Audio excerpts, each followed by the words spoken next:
Ivan Cankar se je rodil na današnji dan leta 1876. Zapisal je, citiram: "Povem vam tudi, da tistih veselih in žalostnih zgodb nisem pisal jaz, ki govorim z vami in ki vas imam od srca rad. Pisal jih je človek, ki ga ne poznate in ga ne boste nikoli poznali." Konec citata.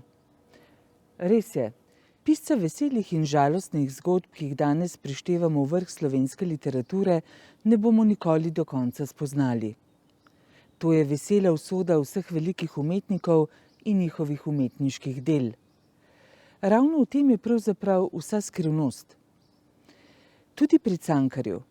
V gledališču ga lahko prizarjamo v neskončnost, ker se zdi, da bomo v njegovih dramah vedno znova našli še nekaj neodkritega, neizpovedenega, kot nekakšna slutnja. S Cankarjem se prvič srečamo kot otroci in beremo v hruškah, ki jih je grešno pohrustal, zato ga peče vest. Tudi kot najstniki Cankarju ne moremo čisto ubežati.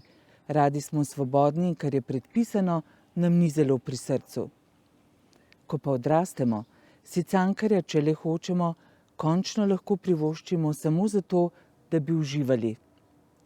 Isto črtico lahko preberemo 5. ali 20., pa jo bomo vsakič doživeli kot skrivnost, ki je ni mogoče do konca doumeti. Dragi Ivan, še nikoli nas za tvoj rojstni dan na tem mestu ni bilo tako malo. Smo sredi epidemije. Smo na pragu novega življenja in drugačnega sveta. Spremenili smo se. Oči, ki te berejo, so drugačne. Zato bomo v tvojih delih poslej odkrili marsikaj, česar še ne poznamo. Vse najboljše.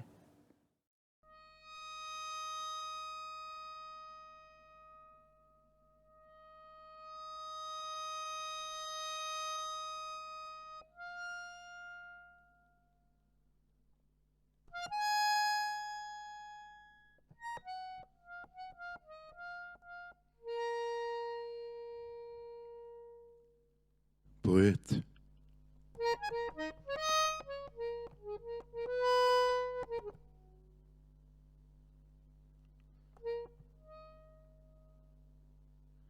Komaj je shodil, ves še majhen in šibek je bil, pa so ga pognali na cesto in so zaloputnili duri za njim, za zmerom. No, dan je bil lep. Toliko, da se je bilo vzdignilo izza holma, je že sijalo sonce jarko in veselo, kakor na veliko nedeljo. Fant je šel in je hodil in mar mu je bilo cilja, kakor škrjancu, kadar izžvrgoli iz tople brazde. Lahke so mu bile noge, ni čutil pota. Zakaj takrat je bila cesta široka in ravna? Sončni travniki na obeh straneh, pisana polja, gozdoviti zeleni holmi v jutru prepevajoči, ob jarku visoki jagnjedi trepetajoči proti belemu nebu. Iza drevja se je zasvetila časi hiša z zelenimi okni in rdečo streho. Fant je šel mimo in je žvižgal. In glej, ob oknu se je prikazal človek, nasmehnil se je in prijetno mu je bilo pri srcu.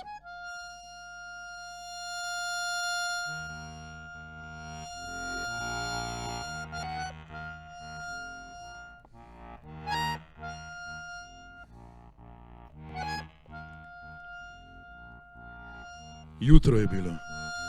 Izjutra pa se je vzdignil velik svetel dan. Fant je začutil na licih toplejše žarke. Pomislil je, ter je pogledal proti nebu. In ko je videl, da je sonce že visoko, se je spomnil nenadoma, da je pred njim še dolga cesta. Tako je pospešil korake. Ob tisti uri, ko je ugledal sonce in se domislil ceste, pa se je vznemirilo njegovo srce. Do nebes je vzplapolala radost in bila je podobna bolesti. Ni bilo več široke ceste, ne jagnjedov proti belemu nebu trepetajočih, ne travnikov in ne pisanega polja. Pot se je ožila in se je spenjala v klanec, polagoma šele, da bi se ne utrudil prekmalu, da bi se ne prestrašil prezgodaj, vrnil se morda. Na vzhodu je sivelo nebo. Bilo je prvikrat in samo tedaj, da mu je prišlo na misel. Čemu dalje? Ali ne bi rajši nazaj, ko je dan že velik in se oblači na vzhodu?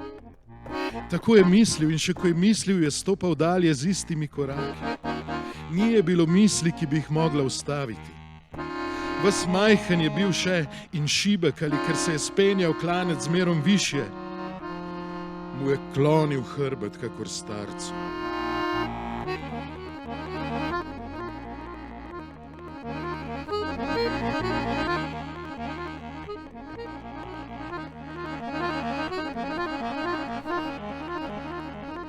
Hiteli so oblaki. Od obzorja do obzorja se je širila, vzdigala silna siva gora. Že so prišli do sonca, skoro so ga že zakrili. Ni poznal cilja in vendar se mu je mudilo. Oziral se je proti nebu in je stopal hitreje. Pot je bila strma, grapava in na debelo pokrita s čudnim rdečim prahom, kakor ga ni videl še nikoli.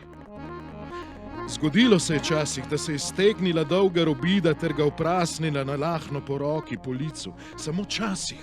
Zgodaj je še bilo, prestrašil bi se morda prehudo. Bilo mu je neprijetno. Toda ker se je oziral proti nebu, ni gledal na pot in kriv je bil sam, če se je prikazala kaplja krvi na roki, na licu.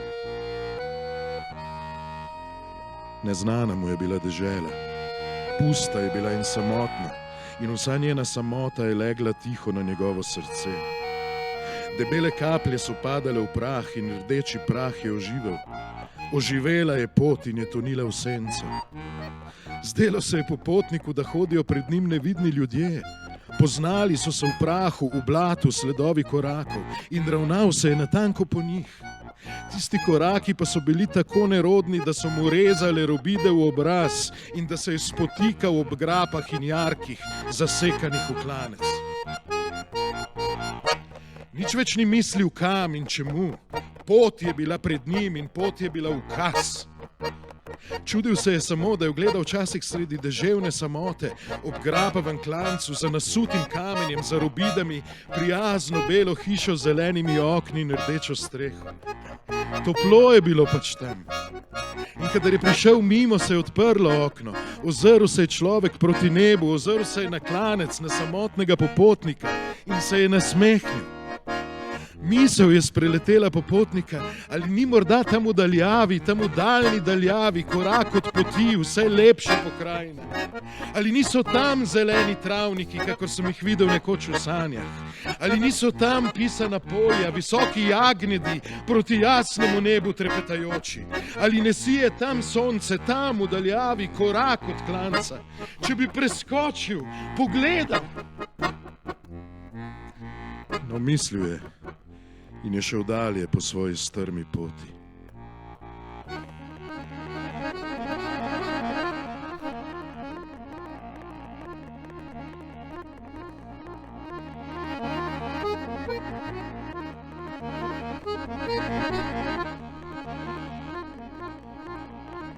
Nebo je bilo sesivo.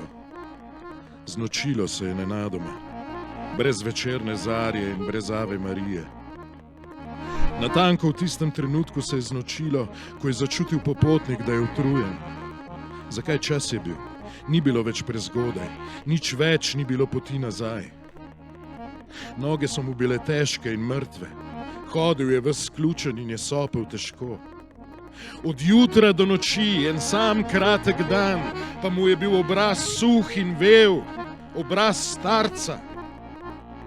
Nerazločne, temne so že bile sanje, umirale so, kakor je umiral dan. In je mislil, spominjal se je mukoma, ali ni sijalo sonce nekoč, ali se niso razprostirali zeleni travniki naokoli, ali ni bila cesta široka in gladka.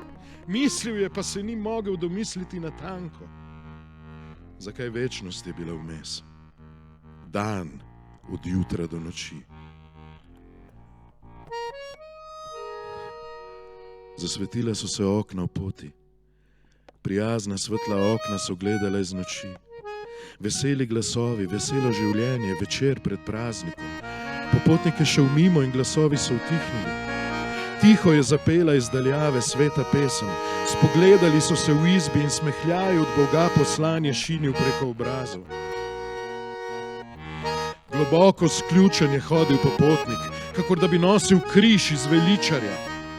In ker se mu je čelo skoraj dotikalo tal, je zapazil lahko, da se je bil spremenil v rdeči prah v debelo plast goste, na pol strjene krvi. Veliko jih je že pač hodilo tot, si je mislil popotnik. In misel na vse tiste, ki so nosili pred njim križ iz veličarja, dotikali se s čelom tal, misel Prešerna in škodoželjna mu je bila v tolažbo.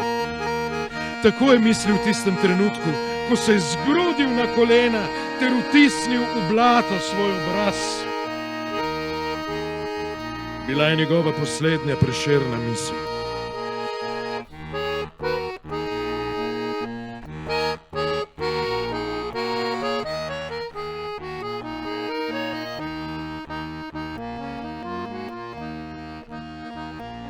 Vstal je, ter se opotekal dalje, pijan od bolesti. Dalje, popotnik! On stran klanca, na obeh straneh pa so gledala iz noči vesela svetla okna. Glej, popotnik, en sam korak in odpro se ti duri, odpočiješ si v topli izbi. Popotnik preskoči jarek.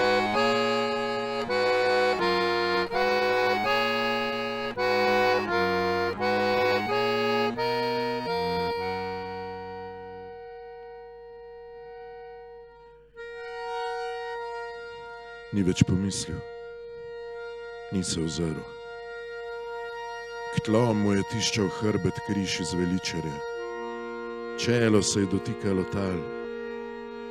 Opotekal se je, padal, vstajal in se opotekal. Na obeh straneh so bile prijazne bele hiše. In najbrž bi se mu bile povsod odprle duri, če bi potrkal ter poprosil. Zatorej mislim, da si je sam kriv svoje poti. Pogine pač naposled v jarku. Zakaj na cesti umirati je prepovedano? Iz ozirov na javni promet in na dostojnost. Dalje v noč, brez konca in brez cilja!